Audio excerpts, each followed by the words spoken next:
Welcome to Scorched Earth and a general reading for the sign of Leo, Sun, Moon or Ascendant for the month of February. I hope you are well. I'm using the Tarot of the Abyss for you today. What do I have to tell you? Venus is stationed direct, and that's going to be doing its thing moving forwards from this point on. We're still very much in the grip of Mercury retrograde in Aquarius. So if you're not to know what that's about, I would go and look it up. I do know that Saturn will be pulling on Mercury quite hard, I think. I'm not using proper terms because I don't understand it as well as I would like to. But my understanding of the situation is that means that the forward motion of Mercury when it does station direct is going to be a little slow initially. So there's something to bear in mind. If the reading resonates with you, there will be an extended at the end. That link is in the description box below. Yeah, I think that's everything. Let's see what's going on with you, Leo. Could I have 3 cards for Leo, please? Start with recent past for Leo. We have the Queen of Pentacles. I like that very much. Can I have current energy, please, for Leo? Ooh. We have the Strength card and we have the Queen of Swords. And what's coming towards Leo, please, in February? Oh, I knew this was going to come out here somewhere. We've got the Nine of Swords. Now, as it landed, it kind of, well, it actually was standing up and it was like that. So I'm going to take it in the reverse, but I'm going to hold off until I've got the clarifiers before I decide whether that was supposed to be the right way around or not. We have the Ten of Cups and the Moon at the bottom of the deck here, and I think for some of you there's going to be a bit of a tension. You've got the Five of Wands at the bottom of the deck underneath these two here. A bit of a tension between your idea of perfection, right, and what is going to be the right thing for you, and how you may need to adjust that in view of the surprising twists and turns that are going to be happening for you this month, Leo. I've just seen the Tower as I was shuffling the cards there. It's the wrong way around in the deck, and there's the Nine of Swords at the bottom of the deck. So that's good. These are really good shuffle. Let's see what's going on. Tell me about the Queen of Pentacles, please. Got the Page of Wands and the Ace of Pentacles. I like that. Tell me about Strength and Queen of Swords.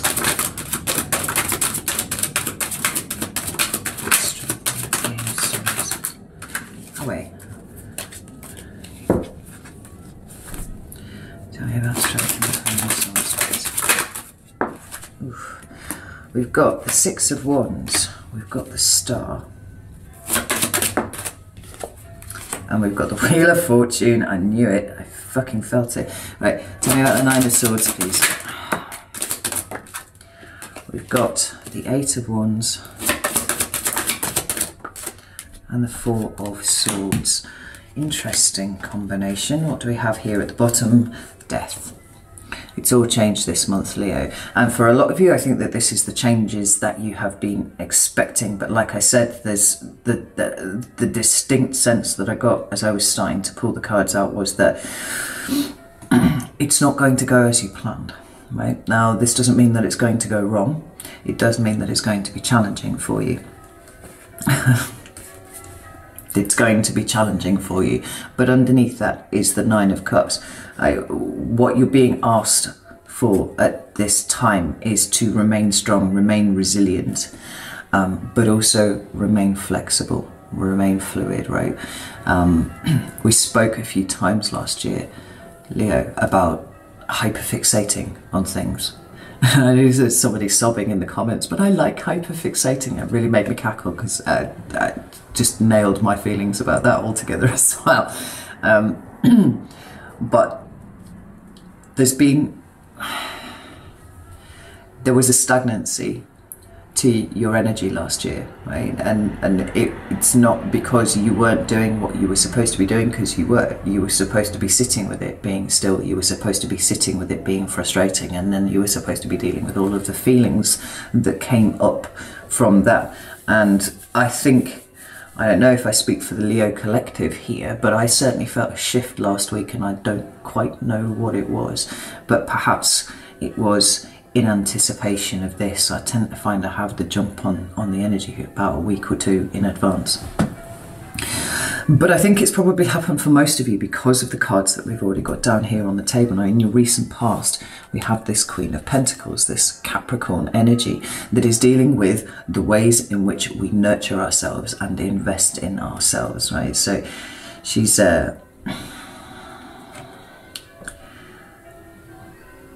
one for giving and nurturing others, but there is a distinct understanding that without what she needs, she can't do what it is that she wants to do, right? And Leos are generous and loving by nature, right? But there's a sense here that we were getting in our own way for quite a lot of last year, and we needed to do it for long enough to see that we were doing it in order that we stop moving forwards, you know? Stop, comma, moving forwards, not stop moving forwards. We've got the Page of Wands and the Ace of Pentacles underneath there, and I think this is I actually think that the shift has happened for a lot of us Leos here, because there's a renewed excitement about the future. There's a renewed excitement about the possibilities, and it could be that maybe you were hyper fixating on one particular outcome, and the more you fixated, the further away it seemed to get, and there was doubt, all sorts of things that came off the back of that there. But here, this energy shift, and we always, you know, I always talk about energy shifts. When we're seeing the Pentacles suit, it's that energetic currency. It's like where you're putting your energy. And it seems to me like you're putting your energy into you now, rather than focusing on what is wrong and how to fix it. Putting your energy into you and getting excited about the other things that are in your life. Because it might well be that, you know, 80 to 90% of your existence is actually stellar. It's just that you've been really focusing on the thing that is not right, the thing that's been troubling you. So this is a shift in where you put your attention. Remember, where attention goes, energy flows, and this is very, very important moving forward. So we come into your current energy, and we have the Strength card and we have the Queen of Swords. Now, the Strength card speaks of growth. And I think that this mind shift, the mindset shift, has been a really, really important part of that growth process for you. But let's not forget, it also deals with strength. It deals with that resilience inside. And it's here with the Queen of Swords. Now, Queen of Swords is Libra energy. Obviously, Strength is Leo card, and so that's your energy right there. It's Libra energy, and it often deals with themes of discernment, and that's definitely one that applies here. But the passing of great amounts of information, right? Trying to work out what's actually useful and what's not. And so, from a mindset perspective, you could see how hyperfixation on one thing was maybe not being that useful for you, that hyper focus. I'm not saying it's a bad thing altogether, it's just that it's become somewhat of a barrier to your movement, you know. And so working out that that's not useful, being able to put that down, it's definitely the remit of the Queen of Swords. But this one in the Tower of the Abyss is really quite interesting, because she looks to me, what I heard when I saw that card was getting ready for battle. Okay. Absolutely getting ready for battle, because she is, well, she looks like she's praying, you know. She's got her weapon, and in some ways this is an extension of her, you know. Elementally speaking, this is air, this is about what's going on up here. It's never been any doubt in your heart, Leo, about anything, but sometimes your mind trips you up, and rather than working against it now, you're working with it. And it's like, right, well, I can't do anything about this, I'm going to concentrate on this instead. But there is this I actually got quite a feeling of anxiety in my chest as I'm talking about it. So it's like, you know that things are going to change really quite suddenly and really, really soon. And I expect a lot of you know that it's not going to go the way that you thought it was. It's not going to go the way that you wanted it to go. I feel that really quite strongly. Well, Leo's, you know, pretty psychic actually is what you are, and so you get these glimpses of things ahead of time, and this shift has been really, really important to help you accept that what is going to come next is not going to be what you want it to be. You know, we've got this death card at the bottom of the deck, and it does talk about endings, but for me, implicit within that ending is a new beginning in some way. And the new beginning, or the ending as it is, right, it feels like it's filled with anxiety for you. It feels like it's not at all the way that you had planned these things going, but it is incumbent upon you to find the value within it, right? There's a big ask of trust from you here, Leo.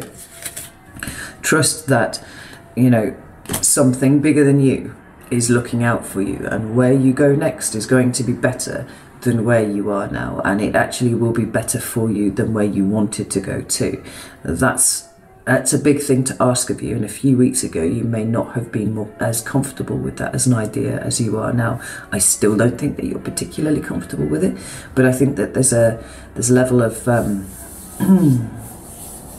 of mental resilience that's coming in with this. Now, I don't want this to sound all gloomy, because actually it isn't.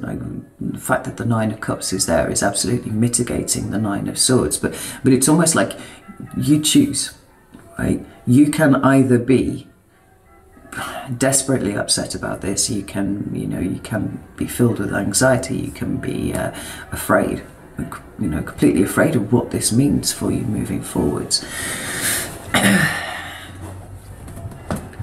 You know, a lot of you have been wanting change for such a long time that the impending arrival of said change is now something that feels a little bit like a threat. It's almost like you've forgotten how to move because you've been stuck for so long. But the reason that I said I don't want you to think that it's all doom and gloom, because it isn't, is because you've got the Six of Wands, the Star, and the Wheel of Fortune underpinning this energy here, this strength and this Queen of Swords. Something in you has definitely shifted in order that you be able to deal with this next phase, for sure. But this is a Leo card of victory. Like, you are going to win something here. Yeah. I'm sure Saturn's doing something. I wish I'd paid more attention. It's one of the things with my brain injury, right? So sometimes I feel like I'm paying attention, but then when I try and recall it, it's not there. It's like echoes of it is there.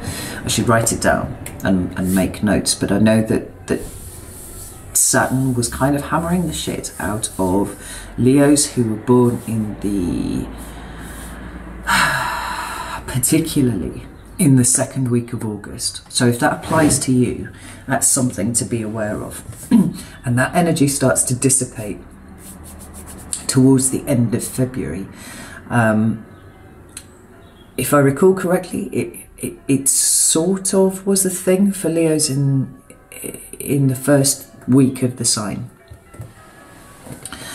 First week, 10 days, something like that. But then it just kind of shuffled off and it wasn't really a problem. It's those Leos who were born between, I think, the 3rd and the 10th of August who can expect to get quite a clattering off Saturn. It was for the first 2 months of this year, and then it kind of just says.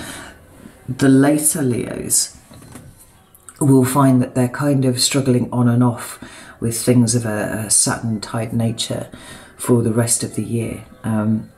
If you're interested, Steve Judd Astrology is a chap that I've come across recently, and I like he doesn't post a lot, but he's been posting for a long time, and he posts just like once a month or something like that, if that often. There are heavy vibes of that on here, but the thing is that Saturn isn't all about punishment. You know, that's not what it is. It's about making sure that you're doing everything correctly. It's about being patient. It's about being willing to learn, you know. We've got the Star and the Wheel of Fortune here. It's Aquarius energy, and it's actually Sagittarius energy. And the Star is about coming clean. It's about coming correct, actually, which is very Saturnian right there. Not that there's a Saturnian aspect to this card, but it's the way that it's feeling to me as it's presenting here. So the Star is about vulnerability, right? But it is also about healing, and it's about hope, and it's about the future. And this says your future is looking very, very bright, but it's going to take a different direction, because this Wheel of Fortune is in here. I mean, it doesn't matter how much you plan.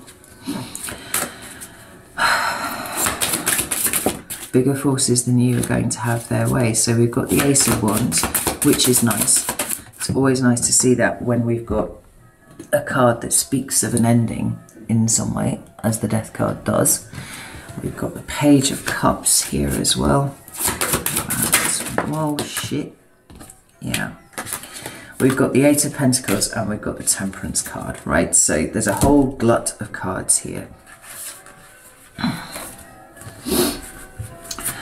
There's your new start. There's the new direction. And whether you embrace this or you reject it, I would imagine will be the defining factor as to whether your next 4 weeks are characterized by the Nine of Cups or by the Nine of Swords, right? It's a conscious choice at this point, Leo. And this whole year feels like it's been structured to show you that it's all about perception. The Nine of Swords for me is a card of perception. So if you can make it more of a Nine of Cups kind of situation, if you can trust that what is unfolding is right for you, then you have the opportunity of kind of like a big bang happening for you, you know, finding your motivation, finding your energy levels, which have been so depleted for the last year, right? And allowing it to drive you forwards. We've got the Page of Cups, which does speak about going in emotionally in a different direction. It's not going back to the start. It's going from a place and veering off to another place. But we've got the Eight of Pentacles, and we've got the Temperance card. This is a card of mastery, right? This is a card of working really hard at something until you can, you know, you can do it with your eyes closed, and you are seen as a master at this thing. For you, it's about healing. It's about keeping the balance. Things are about to get tipped upside down. And it's going to take, well, quote Carl Jung, considerable moral effort to keep yourself on a level with it. But this is what you've been in training for the last year. So I don't want you to be afraid of it. I want you to see it as, I don't know, just like it's not even necessarily the final hurdle, because these aren't really hurdles. It's a way of showing you, if you trust it, how far you've come. Now the Wheel of Fortune is unpredictable, which is strange, because I think there's a predictability to wheels turning, right? You know, that dot at the bottom is going to end up at the top at some point, and it's going to come down again. But it does talk about things coming in sideways. It's the unexpected. Tell me about the Wheel of Fortune, please. Thank you. Yeah, we've got the Knight of Wands, which is also unpredictable energy here. You might be dealing with a Sagittarius, and that's possible because we've got a Temperance card there twice, both Sagittarian cards.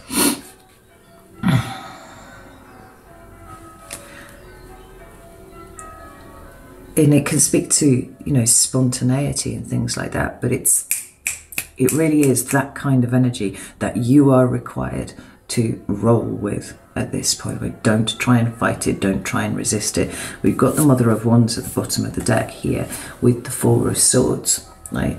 Now, I think for a lot of Leos, the reaction is going to be, I'm going to fight the shit out of this, because I'm feeling slightly threatened by the way that this is all turning out. The advice is to hold your peace, you know, go with it, be as a lamb rather than the snake, you know, the snake who is guarding a clutch of eggs there. Trust at this point is what will see you through. Now, when we come to what February has in store for you on the whole, we've got the Nine of Swords. I feel like it probably is in the reverse, to be honest. But then again, at this point, it doesn't really matter that much whether it's in the upright or reverse, because what is important here in this month is what you choose to do with it, right? So the energy is there, the energy is present, of anxiety, of worry, of concern, perhaps of insomnia, something like that. But it's what you choose, what aspect of that you choose to bring in. So you can either acknowledge that and say, yes, it's here and there are things that are concerning, but I trust that everything's working out the way that it should do. Or, which would be that way, or you could allow yourself to sink into a pit of despair, right? You get to choose, Leo. I really want you to understand that, right? You consent to whatever version of this you bring about, right? Now, we're going to concentrate on the reading being this way round, right? It's this way round, it's talking about coming out of a state of fear, coming out of a state of overthinking and anxiety and all that kind of thing, right? Coming out of a state of worry. But to come out of it, you have to have been in it in the first place, which is why I say it's present, whatever. But do you remember what I said about the Nine of Swords being a card of perception for me? If you haven't heard me explain it before, it's because I've got this kind of arbitrary rule about swords up, good, swords down, bad. And it is fairly arbitrary, to be fair. There's no hard and fast rule about this. But certainly in this deck, it holds true for me. What we've got here is a neutral situation. Right? The swords are stacked on the wall. Now, whether you see those as weapons or nice wall adornments, you know, depends on the mindset that you go into that room with, you know.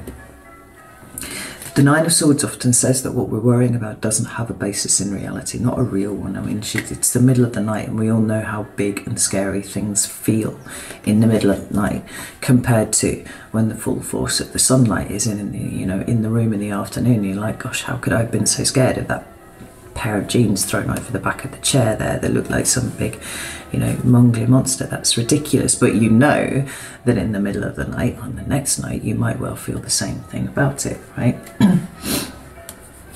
They're neutral. So sometimes this asks you to look at things in a slightly different way, right? Maybe it's coming back to hyperfixating again, right? Are you focusing on things that are wrong? Because everything's about to change. Even this one, it's kind of like a night terrors kind of feel about it, right? Everything's about to change. And we see that with this other Sagittarian card, interesting, of the Eight of Wands turning up here, right? This is about swift movement. It's sometimes about communication, and you might find that you get some communications in February that are quite destabilizing, that are quite upsetting to you, right?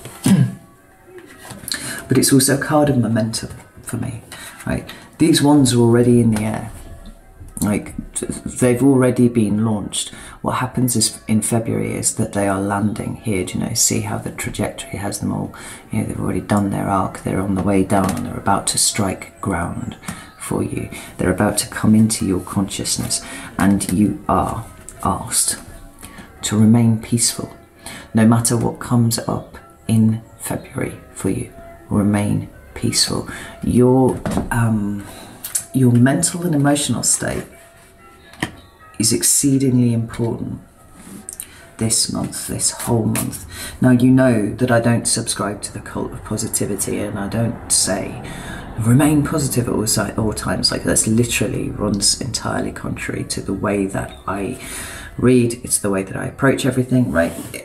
I think when you do that, you just make the shadows worse, right? So it's about sitting down with the shadows and talking with them, you know? And I feel like most Leos have spent the last year doing that. So we're comfortable with it. But that's made you a lot more stable now than you were before. You know, you can weather all the storms, and you know you can weather all of the storms. But this would be a good time for you to lose all expectations, right? Just ditch all the expectations and just sit patiently and let things play out. Tell me about this Four of Swords, please. The Hermit card. Yeah.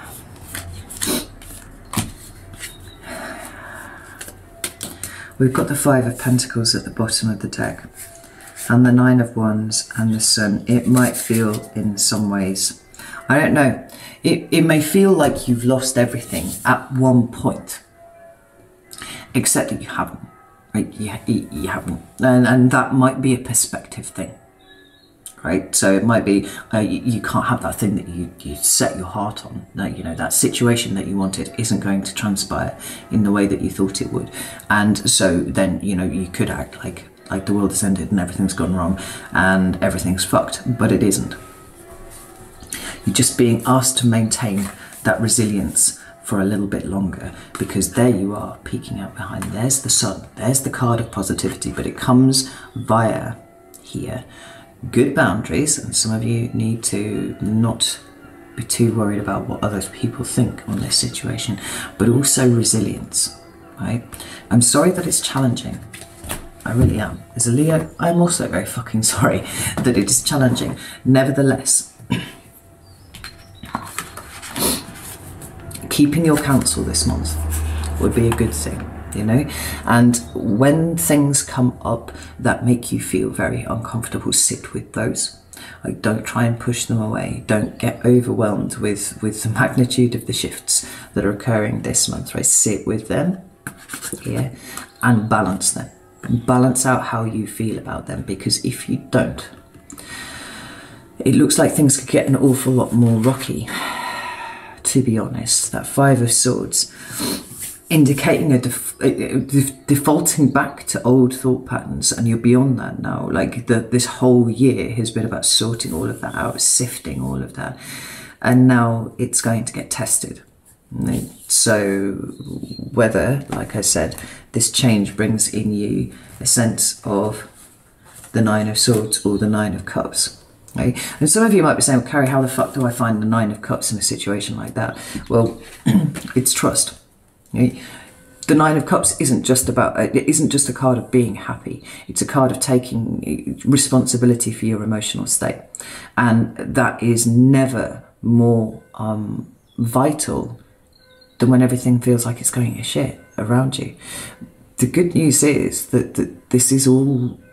There's a very destined feel about all of this. So it may feel initially like you fall off a cliff, but there is something waiting for you at the bottom, and I would imagine it's one of those great big crash mats that you see on like stunt films, right? And then there's something else at the bottom that you would have never seen had you not fallen off this cliff, right? And that's your path. There's something more for you there. Right. Whew. I'm going to go over to Vimeo now. I'm going to pull February apart a little bit more.